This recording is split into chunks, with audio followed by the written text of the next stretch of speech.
DXDC Radyoman Report. Gibutyag ni Police Captain Hazel Tuazon ang tigpamaba sa Davao City Police Office kon DCPO nga hugot ilang pagbantay sa mga tindahan nga namaligya og mga PNP uniforms. Sa pagiginabi sa DXDC Army Davao kang Tuazon, iyang giklarong adunay authorized shops ang DCPO nga mao'y naga-issue og uniforms sa kapulisan sa Dakbayan.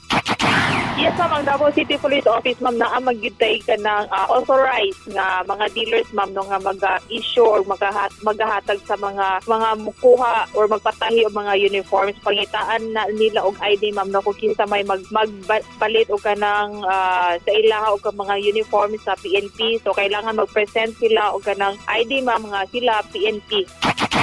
Kinihuman sa nahitabong pagpanulis sa usa ka pawn shop sa Coronadal City niadtong Pebrero 21, 2024, diin mga nalambigit nga tulisan nakasuot og police athletic uniform. Gani nagpasidaan si Philippine National Police kana PNP Chief Police General Benjamin Acorda Jr. nga mga sibilyan nga masakpang nagsulob og uniforme sa PNP mahimong mapriso hangtod sa 6 ka tuig subay sa Article 179 sa Revised Penal Code. Kasama mo sa balita og serbisyo publiko. Radyoman ID Parido, Tatak, RMN. RMN News. Diretso Balitang Metro Davao.